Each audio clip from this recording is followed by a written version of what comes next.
I can jump down from here. A rotina da realeza raramente deixa espaço para surpresas, especialmente quando cada movimento paira sobre o palácio. O relógio do palácio de Buckingham soou a hora tardia, com uma ressonância que ecoou pelas antigas paredes de pedra como um hino solene. As suas 12 badaladas profundas reverberaram pelos vastos corredores, cerimoniais onde outrora gerações de monarcas caminharam em triunfo e desgraça.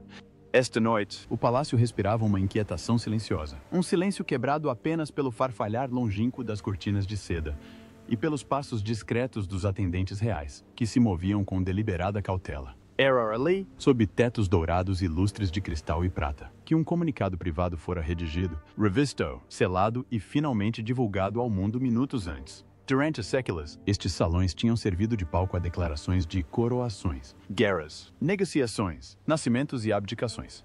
No entanto, a mensagem desta noite carregava um peso mais íntimo e humano. Dizia respeito ao príncipe Louis, outrora apenas o alegre mais novo da linhagem real, agora à beira da adolescência, enfrentando desafios até então ocultos do público. O comunicado oficial do gabinete de imprensa do palácio foi elaborado com contenção poética e precisão jurídica.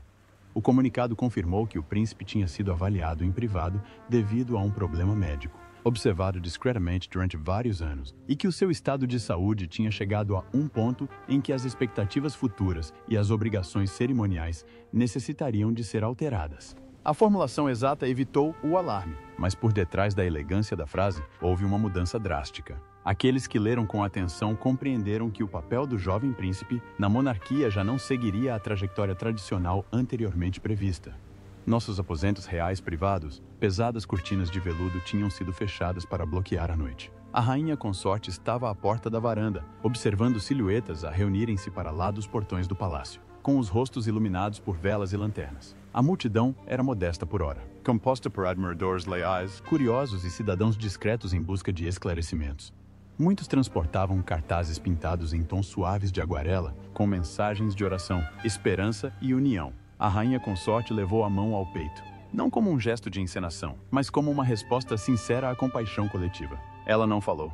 O seu silêncio carregava gratidão e tristeza. Na ala de imprensa, nos pisos inferiores, a equipe analisava o impacto global do anúncio. Os órgãos de comunicação social de todos os continentes preparavam edições antecipadas. Os editores reuniram-se em tom baixo, conscientes de que a história exigia reverência em vez de sensacionalismo. As manchetes escolhidas foram dignas, focando-se na resolução familiar, e não em especulações. Os jornalistas abstiveram-se de conjecturas, sabendo que a monarquia, apesar da sua grandeza, permanecia sujeita à vulnerabilidade da vida humana. Entretanto, no gabinete privado do príncipe, tutores e conselheiros sentavam-se em semicírculo à volta da lareira. O príncipe permanecia sentado numa cadeira de espaldar alto forrada a veludo safira, com um olhar fixo no fogo. As chamas dançavam como âmbar derretido, projetando longas sombras que tremeluziam no seu rosto.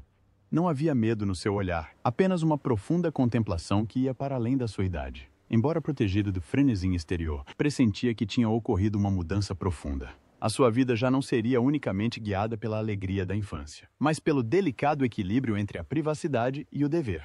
Os assessores falaram calmamente, explicando o significado do anúncio. Certas expectativas do público seriam reduzidas. Algumas funções cerimoniais seriam adiadas, talvez por tempo indeterminado. O príncipe escutou atentamente, compreendendo tanto o peso como a liberdade que tais notícias traziam. Um conselheiro colocou-lhe a mão no ombro, dizendo-lhe que o valor de uma vida real não se media pelo número de aparições, mas pela honra de uma existência com propósito. Ele assentiu, absorvendo as palavras como uma antiga profecia. Noutra parte do palácio, membros importantes da família real reuniam-se na sala do conselho, cuja mesa de mogno polido refletia a luz dos candeeiros como um espelho da própria história. Páginas de arquivo estavam abertas, revelando casos passados em que a tradição se vergava às circunstâncias. Esta não era a primeira vez que o destino reescrevia o roteiro da monarquia. Os conselheiros sussurravam sobre as expectativas do público, o simbolismo constitucional e o futuro da continuidade da monarquia. Não falavam de desgraça, mas de adaptação. A voz flui como uma corrente constante, lembrando que a história muitas vezes não se transforma através de declarações gritadas de varandas, mas sim através de conversas mantidas em salas trancadas, atrás de cortinas de veludo. Séculos de linhagem real resistiram a cruzadas, agitação política, escândalos amorosos, perdas trágicas e convulsões globais. Ora, as provações de um jovem herdeiro uniam-se a esta linhagem, não como espetáculo, mas como uma evolução silenciosa. Do lado de fora dos portões do palácio, mais pessoas se juntavam à medida que a noite avançava. Um coro de crianças cantava suavemente, as suas vozes flutuando sobre o pátio de pedra. A polícia mantinha-se presente, não como guardiã contra a desordem, mas como protetora de uma vigília pacífica. Os postes de iluminação refletiam nas pedras polidas da calçada, transformando a cena num quadro de reverência em vez de caos. A bandeira do palácio estava pesada a meia haste. Não sinalizava a morte, mas o reconhecimento solene de que um capítulo de expectativas reais tinha terminado. O simbolismo era deliberado e ancestral. A monarquia sempre comunicou através de gestos subtis, em vez de proclamações. Lá no alto, retratos de soberanos observavam de molduras douradas ao longo da grande galeria. Reis coroados através de conquistas. Rainhas fortalecidas pela diplomacia. Monarcas que governavam transportando sofrimentos privados, invisíveis para o público. Os seus olhos pintados observavam enquanto a história, mais uma vez, moldava o destino de um futuro herdeiro. As imagens finais permanecem. O luar a brilhar sobre a pedra do palácio. O príncipe a contemplar silenciosamente a lareira e uma nação a suster a respiração em expectativa coletiva. Esta noite não encerrou uma era. Deu início a um ajuste de contas. Sussurros por detrás de portas fechadas. A madrugada despontou sobre Londres com um pálido brilho prateado que banhava os jardins do palácio como seda beijada pela geada. Os primeiros raios de sol tocaram as torres do Palácio de Buckingham, iluminando o brasão ornamentado por cima da varanda central. Ao amanhecer, a cidade já fervilhava de uma melancolia contida. As multidões voltavam a reunir-se, não em desordem, mas em silêncio reverente. Os jornais esgotavam-se nas bancas antes do pequeno almoço. As suas manchetes impressas em fontes sóbrias que refletiam dignidade em vez de mexericos. Os cidadãos liam em cafés silenciosos, trocando olhares em vez de palavras, conscientes de que algo de delicado tinha mudado no seio da monarquia. Dentro do palácio, começava um dia mais urgente, a Câmara do Conselho Privado, sala onde os chefes da realeza assinaram tratados e prestaram juramentos durante séculos. Foi preparada para uma assembleia confidencial. Cortinas pesadas filtravam a luz da manhã, transformando-a em finas faixas douradas sobre a mesa de mogno polido. Conselheiros seniores, membros do Conselho Jurídico Real, cortesãos de alto nível e representantes da coroa entraram com a solenidade de fiéis de uma catedral. Falavam em tom baixo, conscientes de que cada conversa ali poderia repercutir-se por gerações. Exatamente às 9 horas, entrou o rei. A sua presença não dominou a sala com ostentação, mas com a autoridade serena da sua linhagem e responsabilidade. Sentou-se, cruzou as mãos e permitiu que o secretário-geral iniciasse a apresentação.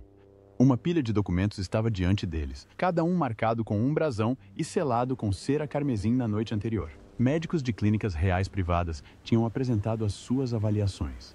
Especialistas de instituições médicas de renome tinham contribuído com segundas opiniões, emitidas discretamente para evitar suspeitas públicas.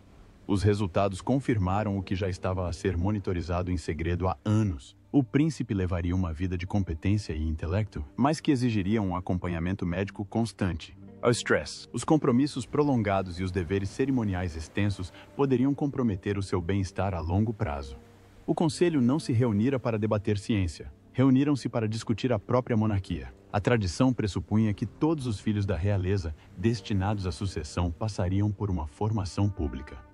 Participariam em viagens diplomáticas, cerimônias militares, visitas de caridade e funções de Estado a partir do final da adolescência. Esta expectativa já não se alinhava com o futuro do príncipe. A discussão não foi formulada como uma fuga ao destino, mas antes como uma adaptação do destino à humanidade. Um assessor propôs uma estratégia em que as suas funções públicas seriam minimizadas, com ênfase no serviço privado. Outro sugeriu uma mudança de foco para a gestão de arquivos, um papel imerso no patrimônio e na história, em vez do espetáculo. Um ministro da Cultura argumentou veementemente que a monarquia deve evoluir e não diminuir.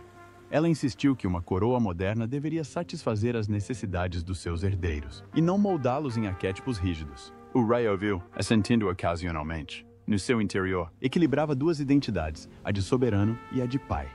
O peso destes dois papéis envolveu-o como um manto invisível. Permaneceu em silêncio durante vários minutos, permitindo que outros moldassem a estrutura inicial da resolução. Contudo, quando finalmente se dirigiu à sala, as suas palavras foram ponderadas e profundas. Declarou que o serviço deveria ser uma vocação, não um confinamento. A monarquia não deve exigir à família aquilo que nunca exigiria aos cidadãos, desde que o príncipe vivesse com honra e contribuição. A forma dessa contribuição não necessitaria de refletir a tradição. Fora dos muros do conselho, a vida seguia com uma normalidade inquietante. Ao meio-dia, o pessoal da cozinha do palácio entregava refeições aos floristas reunidos para lá dos portões. Os sinos das igrejas tocavam por toda Westminster, não em luto, mas em solidariedade. As mensagens públicas inundaram as redes sociais com reflexões sobre vulnerabilidade, compaixão e liderança moderna. Os comentadores elogiaram a contenção da monarquia, ao mesmo tempo que pediram mais clareza. Uma pequena minoria questionou se a privacidade se sobrepunha à transparência constitucional. Estas vozes discordantes, embora respeitosas, deram início a um diálogo necessário. À tarde, os gabinetes diplomáticos de toda a Commonwealth receberam informações encriptadas. Asseguraram às nações aliadas que a linha de sucessão se mantinha clara e que a alteração do papel do príncipe não iria destabilizar a representação no estrangeiro. Alguns líderes responderam com cartas pessoais expressando empatia pelo jovem príncipe e respeito pela serenidade e firmeza da família. Entretanto, na ala infantil real, o príncipe passou o dia protegido da tempestade das reações externas. Os tutores concentraram-se na literatura, geografia e ética histórica, mas a sua atenção dispersou. Fazia perguntas simples aos seus instrutores, perguntas que até os adultos tinham dificuldade em responder. Será que as responsabilidades que ele um dia imaginou desapareceriam por completo? Será que os seus irmãos teriam de assumir mais responsabilidades por causa dele? Será que estava a falhar antes mesmo de começar? A rainha consorte juntou-se a ele para jantar num salão privado com vista para o jardim da primavera. A refeição foi tranquila, composta pelos seus pratos favoritos, escolhidos para proporcionar conforto em vez de cerimônia. A conversa deles decorreu com pausas suaves. Confessou que não queria desiludir ninguém. Ela respondeu que a decepção surge apenas quando se abandona um propósito, e o propósito do mesmo não tinha mudado, apenas a sua forma. Ergueu os olhos com uma esperança cautelosa, os lábios esboçando um leve sorriso. Ao cair da noite, uma reunião final encerrou as discussões internas do dia. O rei assinou uma resolução autorizando o gabinete de comunicação a elaborar um segundo comunicado. Este próximo comunicado esclareceria a continuidade dos estudos do príncipe, o apoio à sua saúde e o seu futuro em constante evolução no seio da monarquia. Não seria dramático nem revelador, mas proporcionaria estabilidade à narrativa e acalmaria a tempestade de especulações públicas. Lá fora, as luzes do palácio acenderam-se uma a uma, salpicando a fachada com tons quentes de marfim e dourado. Tochas e velas acesas pelos cidadãos brilhavam como estrelas refletidas na água. Vozes entoavam hinos não de luto, mas de união. Os portões permaneciam fechados, mas a ponte invisível entre a monarquia e o povo parecia renovada. A história, como nos recorda, não é apenas moldada pelos acontecimentos, mas pela forma como as instituições escolhem reagir quando confrontadas com a vulnerabilidade. O palácio optou pela transparência em vez do silêncio, pela compaixão em vez da rigidez, pela evolução em vez da tradição. Esta decisão reverberaria pelas futuras coroas e crônicas. O reino não se limitou a observar a mudança esta noite. Tornou-se parte dela. O acerto de contas público. O anúncio tinha sido feito há apenas alguns dias, mas a onda de reações já se tinha espalhado por todas as camadas da sociedade. Londres amanheceu com um céu nublado, daquele tipo que banha a cidade numa paleta discreta de pedra cinzenta e reflexos suaves. Os cidadãos caminhavam com jornais dobrados debaixo do braço, tomando chá em silêncio. Em vez de conversarem, as habituais conversas sobre política e desporto do dia a dia tinham sido substituídas por uma preocupação reflexiva. O reino não estava apenas a reagir às notícias sobre a saúde de um jovem príncipe, mas a uma interpretação em evolução do que significava servir uma monarquia na era moderna. À meio da manhã, instituições públicas de todo o país organizaram fóruns, palestras e debates. As universidades acolheram painéis onde os historiadores se sentaram ao lado dos sociólogos para debater se a tradição hereditária deveria ceder ao bem-estar pessoal. Os defensores argumentavam que a verdadeira liderança exigia espaço para o crescimento individual, em vez de expectativas rígidas. Os críticos, por sua vez, contrapunham que a relevância da monarquia residia na continuidade, e não na flexibilidade. Embora aceso, o discurso manteve-se respeitoso, como se a nação compreendesse que as suas palavras ecoariam pelos corredores do palácio, influenciando decisões ainda não finalizadas. Em casa e na sala de aula, o assunto assumiu um tom mais intimista. Os professores conduziram os alunos em conversas sobre a empatia por figuras públicas, lembrando-lhes que os herdeiros reais eram ainda crianças que não escolheram o seu direito de primogenitura. Numa escola rural, as crianças criaram cartões pintados com aguarela em tons de dourado e safira. As suas mensagens manuscritas não falavam de títulos, mas de força, coragem e paz. Os funcionários do palácio receberam posteriormente estes cartões em sacos de lona para correspondência, classificando-os com um cuidado meticuloso num salão temporariamente transformado num arquivo de afetos. Ao terceiro dia, as cartas já somavam milhares, cada uma testemunhando o coração coletivo de uma nação. Em todo o panorama mediático, uma mudança se desenrolou. Os comentadores das estações públicas abandonaram o seu tom normalmente combativo em favor de uma reflexão ponderada. Os apresentadores de rádio incentivaram os ouvintes a telefonar não para expressar opiniões, mas para partilhar histórias pessoais sobre como lidar com expectativas e limitações. Algumas pessoas que ligaram falaram de crianças que enfrentam lutas invisíveis. Outras falaram de vidas transformadas por doenças, lesões ou fardos emocionais. Estas vozes, embora não fossem da realeza, ressoram com força. Lembraram à nação que a vulnerabilidade é universal. Entretanto, a equipe de comunicação do palácio preparou uma declaração complementar. As versões preliminares foram revistas por médicos, consultores de patrimônio cultural, especialistas em direito constitucional e membros da família real. A versão final reconheceu a necessidade de apoio médico a longo prazo para o príncipe, ao mesmo tempo que reafirmou a sua formação contínua e a sua disponibilidade para desempenhar funções importantes nos bastidores. Não apresentou diagnóstico nem prognóstico. Em vez disso, enfatizou a humanidade e a dignidade do príncipe.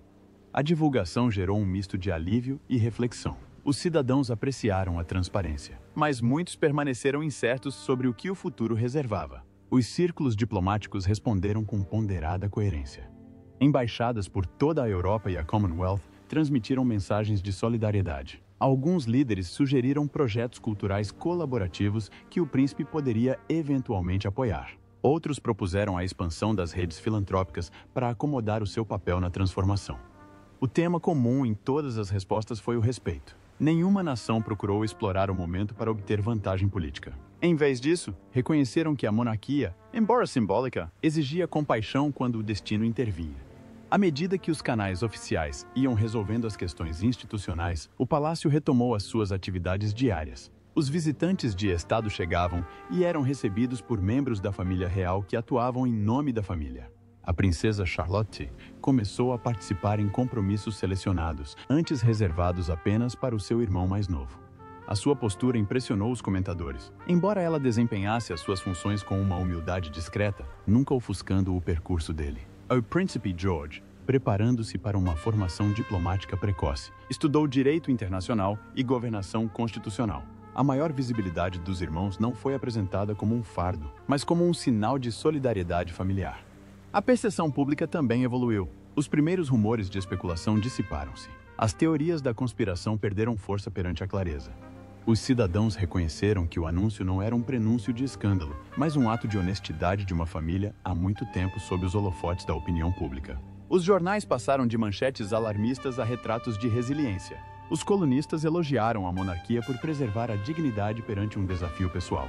Um editorial amplamente divulgado declarou que a história se lembraria deste momento, não por causa da doença, mas por causa da compaixão. Dentro do palácio, o príncipe continuou os seus estudos, embora o seu currículo se tenha adaptado subtilmente. Os tutores apresentaram-lhe a ciência da conservação, a análise literária, a arte arquivística e a preservação do patrimônio cultural.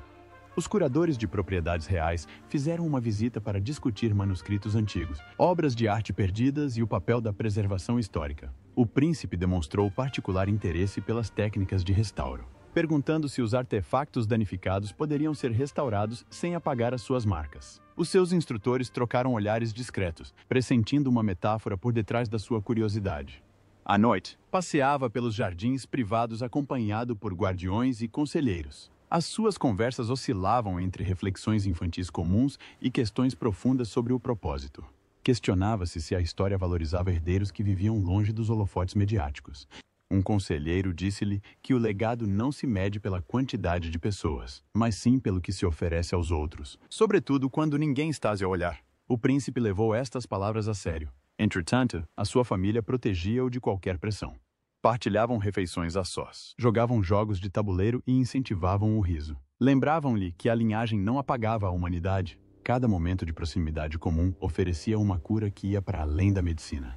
Ao cair da noite na capital, os cidadãos acenderam velas nas margens dos rios e nas escadarias da catedral, não em sinal de luto, mas em homenagem. Os músicos interpretaram suaves peças orquestrais, as suas notas ecoando pelas praças públicas. Era como se toda a nação expirasse em uníssono, abraçando a incerteza sem medo. Uns chegaram através da política, outros através da guerra e outros através de provações pessoais. O momento presente pertence a este último grupo. Cantudo, o reino, em vez de se fragmentar, escolheu a empatia. Reconheceu-se que a coroa não era forjada apenas na tradição, mas sustentada pela graça do seu povo. Não se tratava de uma crise de identidade, era o início de uma transformação. Um reino em reflexão. O inverno abateu-se sobre Londres com uma severidade silenciosa que transformou a cidade numa paisagem de tênue luz de lanternas e sinos distantes de catedrais. A neve chegou, não em grandes montes, mas em delicados flocos que cobriram as balaustradas dos palácios e se depositaram sobre as estátuas de bronze que circundavam o Memorial da Vitória.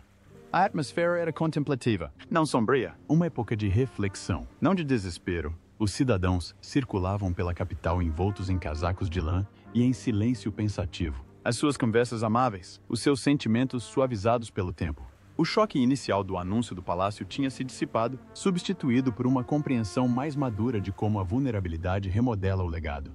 Com o passar das semanas, as vigílias à luz das velas proliferaram por todo o reino. Surgiram em pequenos grupos em frente a igrejas de aldeias, sob arcas de universidades históricas, ao longo da costa onde as ondas rebentavam contra a pedra gelada. Estas reuniões não eram coordenadas por líderes governamentais nem por funcionários da realeza. Surgiram organicamente de comunidades movidas por uma empatia partilhada. Em cada vigília, alguém lia poesia, outro tocava violino e crianças transportavam lanternas decoradas com coroas pintadas. O tom era reverential, como se a nação reconhecesse que a própria compaixão se tinha tornado uma forma de lealdade. As estações de televisão exibiram programas especiais explorando a história da monarquia sob pressão.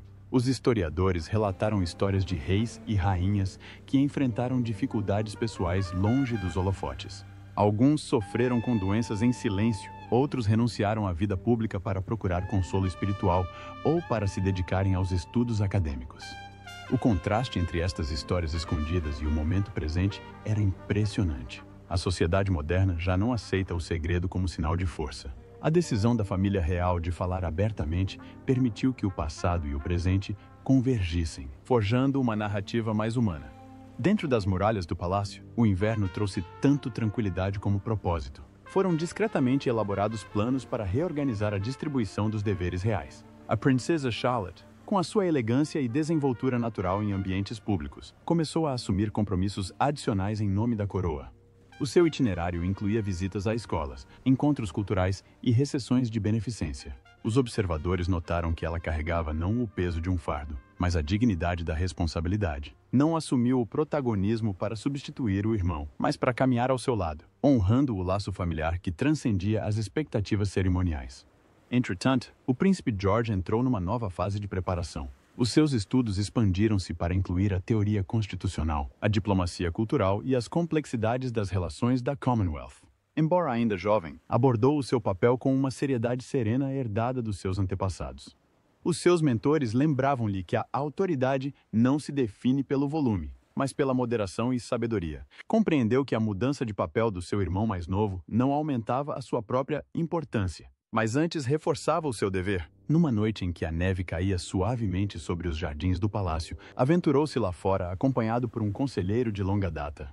Lanternas penduradas em ganchos de ferro forjado iluminavam caminhos estreitos ladeados por carvalhos centenários. Os ramos curvavam-se suavemente sob o peso da neve, formando arcos como as naves de uma catedral. Os seus passos eram o único som, abafados pela geada.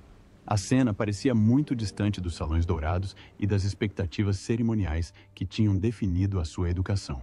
Enquanto caminhavam, o conselheiro falou de monarcas ao longo da história que serviram à margem, e não no trono. Alguns dedicaram-se ao estudo e à preservação. Outros defenderam a liderança espiritual ou a filantropia discreta. O poder, diz, nem sempre é barulhento ou visível. Pode ser duradouro mesmo nas sombras. O príncipe escutou, absorvendo cada palavra com a curiosidade solene de quem forja a sua própria identidade em vez de a herdar. Pararam junto a uma fonte de mármore no coração do jardim. A água congelara numa quietude cristalina, captando o reflexo da luz das lanternas como estrelas aprisionadas. O príncipe confessou que temia ser esquecido pela história, que afastar-se das cerimônias públicas pudesse apagar o seu nome das gerações futuras. O conselheiro respondeu suavemente que a história não se lembra daqueles que brilham mais intensamente, mas sim daqueles que iluminam os outros. O legado, diz, é uma tapeçaria tecida com inúmeros fios, e não com um único fio. O príncipe baixou a se olhar, contemplando a água gelada, como se vislumbrasse séculos para além do presente. No interior do palácio, outras mudanças silenciosas se desenrolavam. Os cortesãos começaram a reorganizar os calendários para refletir as novas estruturas de representação. Os historiadores analisaram arquivos para preparar futuras exposições que celebrassem as diversas formas de serviço da realeza. As organizações de solidariedade elaboraram propostas alinhadas com o crescente interesse do príncipe pela preservação cultural e pela defesa da educação. Cada ação demonstrou que a adaptação não enfraqueceu a tradição, mas aprimorou-a. Em todo o reino, a opinião pública continuou a suavizar-se. Os editores dos jornais elogiaram a humildade da família real ao reconhecer as suas limitações. Os escritores argumentavam que a monarquia tinha ganho credibilidade e não perdido autoridade. A compaixão tornou-se um pilar da soberania moderna. A narrativa deixou de ser vista como uma fuga ao dever e passou a ser uma reinvenção do próprio dever. Enquanto isso, os observadores internacionais acompanhavam tudo com admiração comedida. Em capitais distantes, os analistas políticos manifestaram surpresa pelo fato de a transparência de uma monarquia poder fortalecer a unidade nacional. Surgiram ensaios culturais comparando eras históricas de sigilo real com o atual capítulo de abertura. Alguns previram que as gerações futuras citariam este momento como um ponto de viragem na evolução da monarquia constitucional. Nas últimas semanas do inverno, o palácio acolheu uma pequena reunião privada no grande salão de baile. Apenas familiares e conselheiros próximos estiveram presentes. Nenhuma câmara registrou o acontecimento.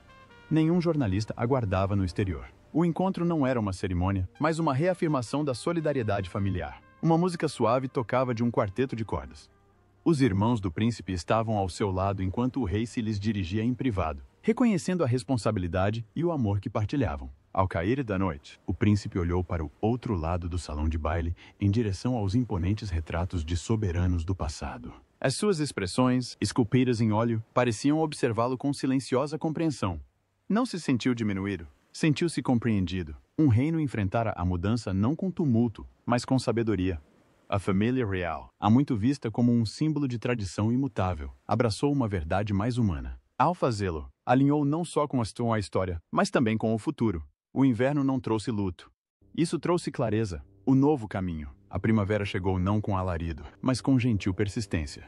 Os botões desabrocharam ao longo das sebes do jardim do palácio, e as flores surgiram em suaves tons pastel de rosa. Mapham a violeta. O ar trazia um calor que afrouxava o domínio do inverno, oferecendo uma estação de renovação tanto para a terra como para a própria monarquia. Pela primeira vez em muitos meses, a nação sentia-se menos como se estivesse a suster a respiração e mais como se estivesse a aprender a respirar novamente.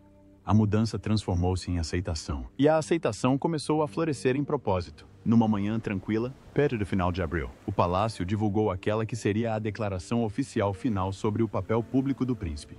O comunicado chegou não através de uma cerimônia elaborada, mas através de um elegante pergaminho com o brasão real gravado.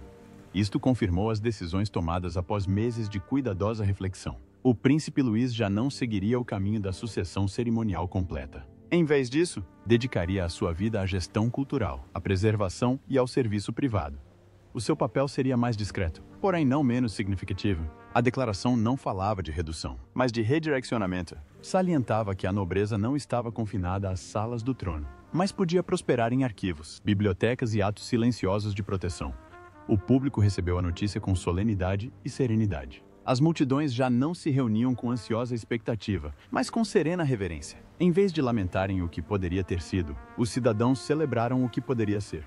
As cartas continuavam a chegar aos portões do palácio. Embora o tom tivesse mudado, já não expressavam medo ou compaixão, mas sim encorajamento. As crianças enviavam esboços de edifícios antigos, tapeçarias e manuscritos, como se oferecessem inspirações para o futuro trabalho do príncipe. Os adultos escreveram mensagens sobre resiliência, arte e a beleza do propósito que se revela longe do espetáculo. Os jardins do palácio refletiram esta mudança de humor. Flores antes deixadas em luto chegavam agora atadas com fitas em tons esperançosos de lavanda e esmeralda. Voluntários auxiliaram os presentes na recolha de homenagens para incorporar em futuras exposições de beneficência. A nação já não via o príncipe como uma figura que se afastava do destino, mas como alguém que caminhava para um destino completamente diferente. O momento mais simbólico, no entanto, não se desenrolou perante multidões ou câmaras.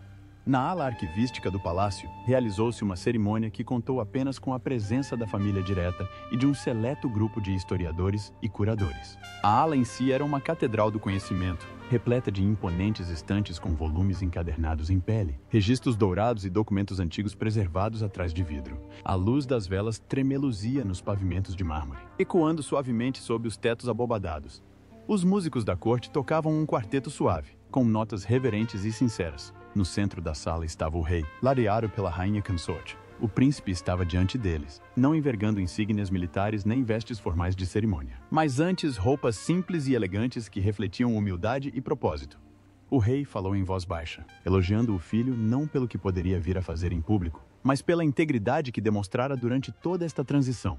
Reconheceu a coragem necessária para aceitar um futuro moldado não pelas expectativas, mas pela verdade pessoal. Colocou a mão no ombro do filho, oferecendo palavras que não deveriam ser ouvidas pelos outros.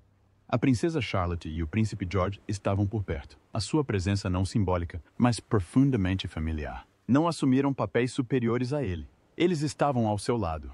Os irmãos trocaram breves sorrisos, daqueles que só se veem entre aqueles que trilham caminhos diferentes dentro do mesmo legado. O momento não era uma despedida da tradição, mas uma reafirmação da identidade. Mais tarde, nesta noite, enquanto a família jantava em privado, o príncipe perguntou se ainda os acompanharia em compromissos futuros.